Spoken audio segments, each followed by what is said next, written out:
At isang mapagpalang umaga po sa atin mga kalingap at tayo po ay nadito sa Barangay Kugurin. Ano po? Ibaba. Ayan. At kaharap po natin ang kapitana ng barangay at ngayon po ay tayo ay humingi sa kanila ng pahintulot upang tayo ay makapaglibot-libot dito sa kanyang nasasakupan. Ayan po. At humingi rin po tayo ng ilang mga kabarangay nila na nangangailangan ng tulong. At ito po ay ating bibisitahin. Ayan. Tayo po ay magpapasalamat kay Kapitana. Ayan. Pwede po ba malaman kung ano ang iyong pangalan? Hindi na Kapitana. Magandang umaga po. Ako po si Kapitan Maria Fatima Vasquez ng Barangay Kugurin, Ibaba. Hindi po namin sukat akalain na sa araw na ito ay kami ay mapuntahan ng mga scout ni Bal Santos po na matubang na tumutulong sa mga nangangailangan, sa mga mahihirap. Hindi nga po namin sukat akalain na kami ay isa sa mga napuntahan nila dito sa aming barangay. Kaya po ninais din namin magbigay ng mga kabarangay namin na nalalaman namin na nangangailangan sila ng tulong at kung ito po ay makapasa sa kanilang interview ay di kami ngayon pa lang po ay kami nagpapasalamat na kung sila ay makakapasa at mabibigyan ng tulong. Yun lang po at magandang tanghali at maraming salamat sa inyo. Ayan, maraming salamat po Kapitana at kami ay inyong pinahintulutan na makapasok din dito sa inyong barangay, ang barangay Kugurin, Ibaba. Ayan. Salamat po ng marami at sa lahat ng nandito. Shout out. Ayan, ang mga kagawad pala ito. Ayan. At salamat po. Ayan. Kompleto po sila. At siyempre, ang aking kasama yan, si Mara. Ayan. At paki-support na lang po ang ating Kuya Bal Santos Matubang para mas marami siyang matulungan. Ano po? At saka po ang kanyang anak na si Kalingap Rab at ang kanyang may bahay na si Ate Edna Vlog. Ayan, at ganoon din po sa amin dito sa Gumaka, Quezon, sa pangunguna po ng aming Ambassador J. Morelo Vlogs. At ang aking kasama, si Maramara 77 Vlog, si Kalingap Jubal ng Lopez, Quezon. Siya po ang ating bagong membro ng Kalingap. At ganoon din po si Bilyones Mix Vlog. Ayan. Maraming salamat po Kapitana at kami po ay napaunlakan ninyo dito sa iyong barangay. Ayan. Magandang tanghali po mga. Salamat. Si nanay ang nahulog. Ayan. Ay nako. Tuloy ang kalilingap po kayo. Sasabihin ko baka po Ayan, si nanay po ay nakalilingon sa atin at sasabihin ng daan. Ayan, siya yung nahulog. Ayan po. Okay lang yan kay nanay na yan, ano? Sige po. Ayan. Maraming salamat po sa inyo. Ako tuloy ang kaiingat po kay damang baka Sanay po kami sa bundok. Ang ganda ng paligid dito. Ayan. Mahangin. Maganda dito mahangin. Oo. Yan lang naman po yun. Pagkatapos ng pagitan ng isang tawid lang. Wow, lumilipad na yung aking payo. Ayan, si tatay o. Ang sipag ni tatay. Tatay! Magandang tanghali! Yan ang init tatay ay. Tulog na yung balat mo tayo. Oo nga. Yan. At si Mara po ay nakatagpo ng isang lolo. At tinatanong ni Mara kung mag-aasawa pa, mag-ahanap pa. Yun lang. Yun. Masipag pala talaga si tatay. Ayan, naiwan na si Mara. Kanya ng content yun. Ayan. Ang ganda po dito. Kaya lang pag inabot tayo ng ulan ay tayo po ay lalangoy. Oh, ayan, ang daming halaman. Dito nga tita yung maulang-maulan. Ito po, lubog talaga sa amin. Ang tubig yun. Pag yung may bagyo, ano po? Para pong dagat talaga ito. Yun yan. Kasi, ilog. ilog po, naawas po. Oo. Ayun pong amin, ang ganda doon sa ganyan ng bahay namin ang baha pag kayong may bagyo. Ayan po, at tayo po ay papasok dito sa bukid. Ayan, at ito pong ating nasa una si ate. Siya po ating bibisitahin sa kanilang bahay. Ayan, ito po yung naituro sa atin ng barangay. Ayan. Kaya, pasok! Lakad tayo! Samahan po ninyo kami mga kalingap. Ayan. Shout out po kay Kuya Bal Santos Matubang. Ate The Vlogs kay Kalingap Rab. At nakakatuwa naman po Kuya Bal. Dito sa barangay ng Kugurin, ibaba ay kilalang kilala po kayo. At saka si Kalingap Rab. Ayan, yung mga konsyalis. Ayun, marami daw po ang sumusubaybay sa inyo, Kuya Bal Santos Matubang, dito sa Kugurin, ibaba, Gumaka, ay, andito, Lopez, Quezon. Ayan, Lopez po pala. At yan po, dito nga po tayo napadpad sa bukid. Ayan, dinadaanan natin mga tubigan, palayan. Ano. Ayun po ay ano, interviewin na nun si tatay na masipag. O yan. At si Mara po ay may na-encounter na isang lolo na masipag. Ayan. Ayan. Samahan po ninyo kami mga kalingap. Mga kalingap, ito po ang ating dadaanan. Ayan. Ang tulay na kawayan or bamboo bridge. Ayan. Puwera. Tayo po ay baka madulas ano. Ay ako po ilalagpak dyan talaga sa ilalim. Pero matibay. Mukha naman siyang matibay. Ano nanay? Ayan po mga kalingap. Yan po ang ating tutulayin. Ayan. Dito po tayo dadaan. Dahan-dahan lang po. At mahina ang tuhod ng lola nyo. Ayan. Oh! Sumisigaw. Ay! Diyos ko day.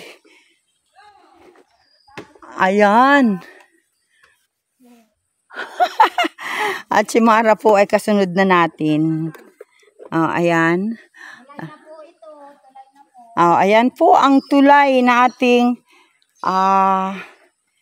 dadaanan. Grabe, mayroon namang ano, hawakan. Ayan. Ayan. At palagay ko naman ay hindi naman ito babagsak ng kwan. Oo. Ay, Diyos ko day. Diyos ko Lord. Ayan. Pero okay naman po ang ating pag-scout dito sa barangay Kugurin, ibaba. Ayan. At may mga ibinigay po nga sa atin ang mga sangguniang barangay. Nasa inaakala po nila ay ito daw po yung mga nangangailangan ng tulong. Ayan. At atin pong bisitahin sila at tingnan ang katatayuan nila sa buhay. At sinabi nga po namin, doon po sa barangay, kami po ay pupuntahan namin ang mga binigay nila pero meron pong evaluation na gagawin. Ano po? Hindi naman po lahat ng naibigay sa atin ay ating matutulungan. Siyempre, pipiliin lang po natin yung mga talagang nangangailangan. Ayan. Ako daw po huwag magdaldal, sabi ni Mara. At baka po ako'y mahulog. Ayan. Oo. Okay na ako, Mara. Andito na ako. Oh, ayan si Mara, oh. Oh, ayan, oh. Siya ay Kaya ako ay. Mabigat pa naman ako. Mabigat ka pa naman. Ayan. Ang layo pa naman ng Haba ng tulay, no? Oh, baha daw kagabi. Oh, ayan po si Mara. Sa mga sa punong kahoy. Maray ka ba'y natakot? O na-nervyos? Wala siyang takot. Natatakot. Ayan, yan po si Mara. Sa bahay nyo. Oh. Magilid na yan pala. Hala. Tumagilid na. Anong dyan yan? Si tatay ba yan? Ano po, ipag ko po. Ah, Po yung ano, nagtitiba po siya ng mga saging. sarili ninyo ating saging yon? Yung kalapit bahay po namin pinatitiba sa kanila. Hindi po sa inyo yan? Nanay. Saan kayo natutulog din eh? Yun po, may sahig pa naman po kaunting sa ano. Ayun. Ate, bakit di mo ipagawa ang bahay mo? Papagawa na nga po ay pautay-utay lang po. Ang dami ng yan. Ang daming kalang. Para po hindi magtimba. Oo. Ano yan ay, apo? Opo, ano po ng panganay. Daldal ay. Bunso ko po, 4 lang po ang anak ko. Ay, malalaki na. Nanay, bakit parang late yata kayo nag-asawa? Tama na po yun, mahirap po ang buhay. Ay, may nakanta oh. Hello, ayan. At tayo po ay nakarating mga kalingap dito kay nanay na bahay. Nakikita po ba ninyo ang bahay ni nanay? Gusto nga raw po nilang ipagawa kaso wala silang pangpagawa. Ayun ang mahirap. Hindi naman po makaipon, inuuna po namin yung pag-aaral ng mga bata. Ayun, ate. Po ang pag-aaral ng mga bata, pag nalampasan at nagsigulang na sila, tama na. Oo, si ate, parito ka. Ate, ikaw ay interviewin ko, bakit hindi mo ipagawa ang bahay mo ay? Ayan po. Papasok pa po. Sige, oo. Walang problema yan.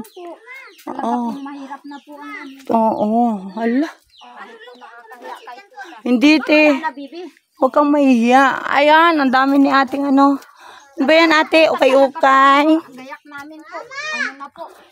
Gayak ninyo. Tapong dikit-dikit na po. Pag po kayo ay gustong lumikas, nakagayak na talaga, no, ate? Sa ano po kami nalikas, doon po sa barangay hall, pag po may sama ng panahon. Grabe naman sa Igmunti. Saan ka makakatulog dyan? Doon po. May Diyan. naman pong maliit, dito po sa sira, dyan na lang po nilalata. Ay, Para po hindi. hindi. Hindi kaya delikado wag kang may ahas. Wala naman po, tita. Oh. Lagi naman pong nagalaw, wag lang po yung hindi na nagagalawan. Ayan. Ate, anong pangalan mo, te? Gina po, Gina Bilyapanyi po. Villapanye. Ang asawa mo si Kuya Nelson. Bilyapanyi. Ayan. At ito po mga kalingap, ito po yung tinuro sa atin ng barangay na talagang kailangan daw po talaga na matulungan ito. At isa po sa nasa laylayan o sa banid ng kahirapan. Ate, Opo. permanente bang trabaho ni tatay, ate? Hindi po. Pag minsan po, naglulukad.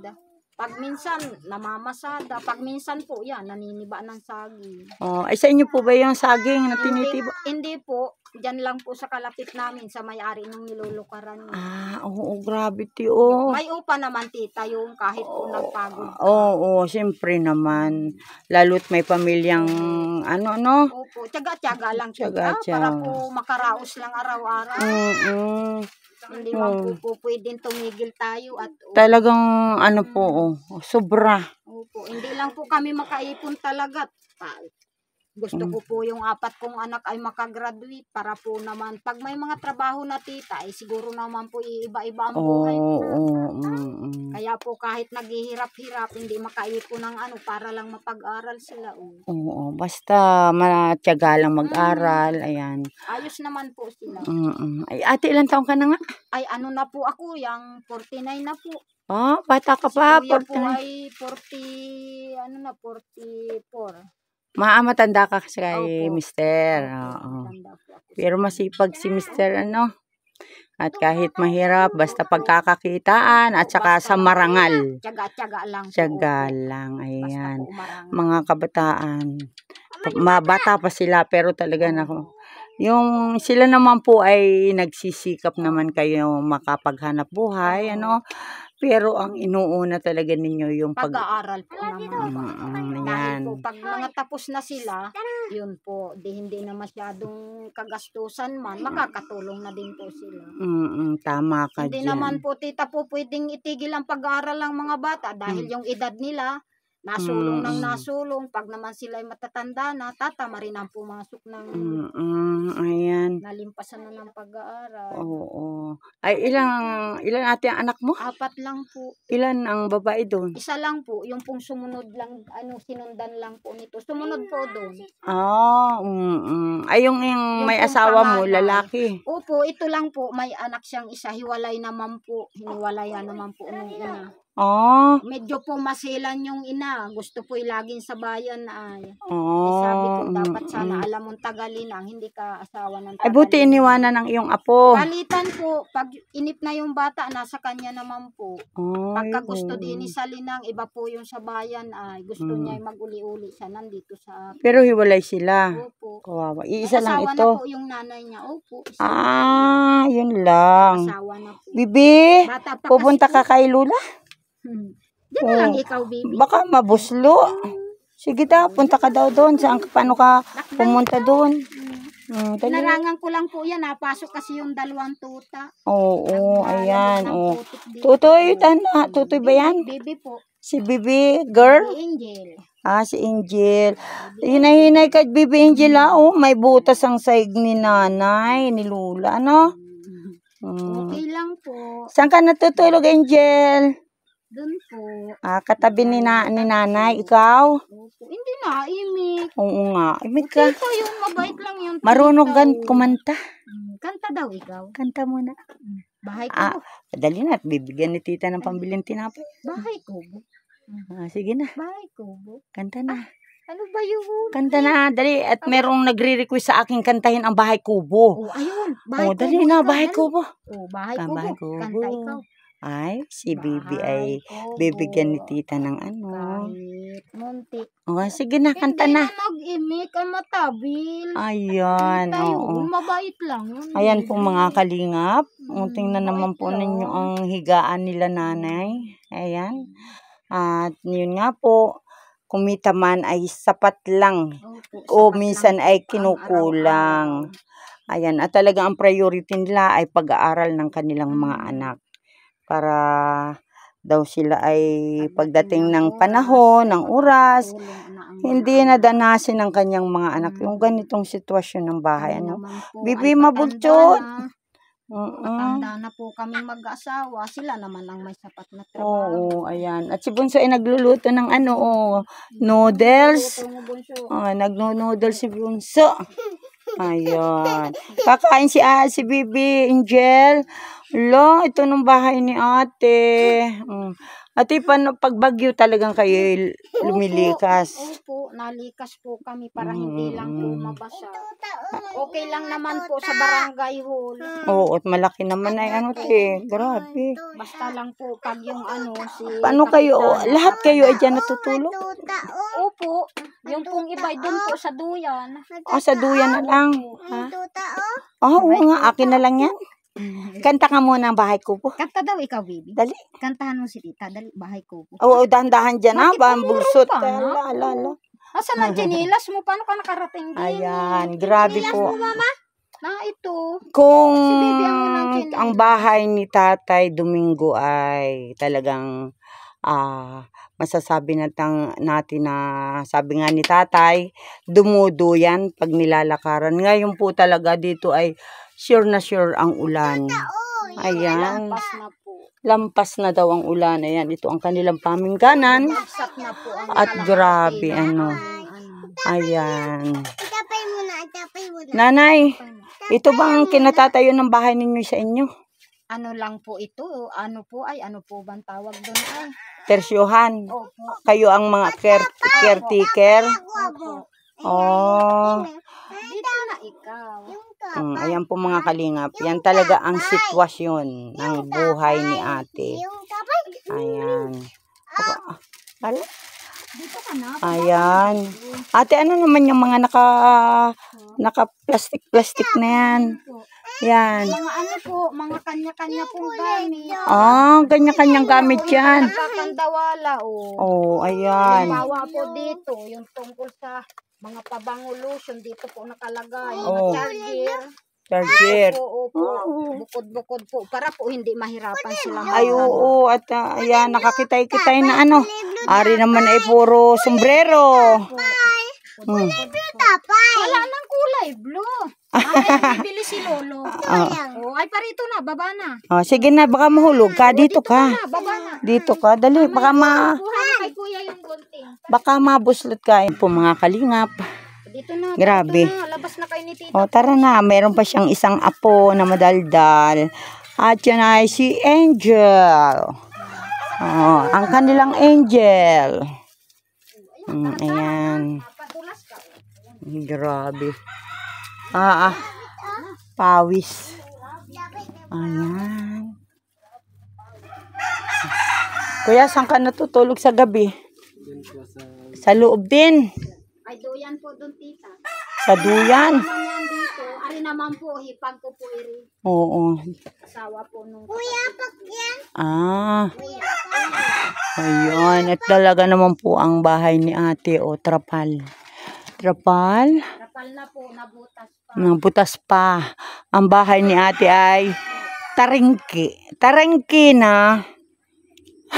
Sira pa. Ano te? Ayan, mga kalingap. Kung sino man po yung mga may mababuting puso at gustong magparating ng kanilang tulong dito sa pamilya ni ate. Baby, alsan mo na Ate, ano nga ate ka? mamaya ka na, baby. Si ate. Gina po. Si ate Gina. Ayan, ito po ang bahay nila ate Gina at ni Kuya Nelson. Talaga namang hindi ko alam kung paano sila matulog dun sa sahig na nakita ninyo. Ayan. At ito nga po ang kanilang pinakang, aywan ko kung anong tawag ni ate dito, pahingahan. Ayan. Ang bubong ay trapal, butas na rin. Ayan po mga kalingap. At talagang sila naman po ay nagsisikap rin. Kaya lang inuuna po nila ang pag-aaral ng kanilang mga anak at para hindi na rin daw po sila gumaya sa pagdating ng panahon na naghihirap din. Kaya kuya, anong year mo na? Grade 11. Grade 11 ka na. Honor student ka. Hindi. Ito si Bunso. Bunso, anong grade mo na? Grade 4. Gwapo naman na rin batang ari. Grade 4 na pagpasok. Ilan taon ka na pala? 9 po, magtitin po sa pasukan. Sa July po, pati na siya. Yung aking apo ay patin din. October mag-grade 4. Din po, grade 4 na po pagpasok. Si Kuya ay grade 11. Kuya, anong pangalan mo? Jason. Jason? Ayan. Si Jason Belia Panye. Ayan. Mahiya. Oo. At saka si Kuya ay, ano nga pangalan mo, Kuya? Martinil po. Wow, ganda pangalan, Mark Neil. Ayan po mga kalingap. Ito po ang sitwasyon ng bahay nila ate. Ayan, sana naman po may magandang puso at makapagpaabot ng tulong dito kay Ate Gina. Magandang hapon po muli, Ate Gina. At salamat at nakarating ako dito sa inyo. Sana makabalik uli kami dito. Papasalamat din po ako sa inyo ng marami at kami po'y narating ninyo. Ayan. Nakita po ninyo ang tahanan namin. Kala ko ate ang mansion eh. Kaya sabi. Pag nakagraduate na tita, baka po mag-mansion. Ayan, mag-aral kayong mabuti mga kuya. Para po naman makaipon po sa kanila muna ngayon. Ayan. Para po pag may trabaho na, di makakaipon na ng maayos. Makapag-aral, Ayan, ari po. Mahirap po kasi sa tao pag kulang ang pinag-aralan. Sobra. Maliit lang po ang kita. Grabe, ate, ang bahay mo talaga. Ayan. Talagang, yan po ang bahay ni ate. At muli po, maraming salamat po at sana may makapanood nitong ating napuntahang bahay ng isang pamilya ni Ate Gina at ni Kuya Nelson. Ayan, at ito po ang kanilang bahay. Hindi po nila mapaayos kasi si kuya po ay kung ano lang yung available na pagkakakitaan, doon lang po siya. At syempre, ang pinapriority po nila ay ang mga anak nila na makapag-aral. Ayan, kaya yan. Habang hindi pa nakakatapos ang kanilang anak siguro. Ate, habang hindi pa nakakatapos yung mga anak mo, titira ka pa rin dyan. Mag-aano na po kami tita, kahit maliit lang po. Basta po may mas sapat na bubong na. Kahit lang po anahan. Para lang naman po hindi mabasa. Oo, talagang Para po basang-basa na may sapat kayo pong ate dyan. sahig, para po hindi naman masakit. Talagang ting ano no. Ate, ilan taon na kayo dito? Ano na po, yung magpe-50 na po. Mahigit na pong 15. 15 years. Ito noon, bago. Oho. Bagong gawa. Sa loob ng 15 years, ganyan na ang itsura. No? Ayan. 20 na po, yan, bumagsak na po. So 5 taon ng ganito pala ito ate. Mahigit na po, mga 8 pa lang po siya, ganyan na po siya. Pero nagkapagtiis kayo na na te. Naglalaglagan yung dingding. Ayan po Kuya Bal. Kuya Bal. Hindi naman Shout po out namin po. sasabihin ang hanap po na kaunting lang ay iipunin. Gawa po ng baon ng mga bata, bili ng pagkain. Ayan, syempre, sana manawagan ka sa mga kababayan natin na may mabuting puso na maaring Sana baka naman sakali. po ay maanuhan po ninyo, makita ninyo ang aming tahanan. Kahit po ganito lang, hindi po kami nahihiyang ang tahanan namin ganito. Kung kayo naman po ay may mabuting puso, okay na din po yung tigkakaunting kakayahan ninyong tulong sa amin. Ayan. Malaki na pong kaanuhan sa amin yun. Katulungan po. Talagang mahirap ang buhay. Opo. Nakakaranas ba kayo ate na minsan ay kakain ng Alanganin po. alanganin? Hindi naman po kami. Basta po kahit halimbawa mahirap-hirap na trabaho, basta po may income. Wag lang naman po yung sama-sama. At tayo po, naghihirap na nga, mapapasama pa. Doble na po ang ating kahirapan. Ayan, at na ito pa ang iyong apo. Ayan. Daldal ay Makulit. Ayan te, at ako po ay magpapaalam at sana po ay may makapanood nito. Ayan, salamat po ng marami ate at naway. Salamat din po sa inyo at kayo po ay nakarating sa aming tahanan. Minarapat po ninyong hanapin sa nilawak-lawak ng Quezon ay natagpuan po ninyo ang kahapon pa po kami, hindi pa lang po kami nakapagpaalam sa barangay kaya kami ay si ate at babalik na lang po kami dito sa inyo at baka magdala rin ako ng kahit kaunting ayuda, bigas, miski 5 kilo anay. Ayan. Maano po yung asawa ko sa mga ganyan po, mahilig po magsubaybay siya. Nanonood siya. Ayan. Maraming salamat Nay at sana ay makabalik muling kami dito. Sana pagpalain po kayo. Ayan, salamat po. Malakas. Ayan. Kahit po dumaan ang mga tulay ay kayang-kaya po ninyo. Kaya po yan. Basta yung puso natin sa pagtulong, maghanap ng mga taong matutulungan, kakayanin, walang hindi. Sana po lagi kayo subaybayan ng may kapal na sana po yung mga nangangailangan ay maabot ninyo. Ayan ate. At muli po maraming salamat.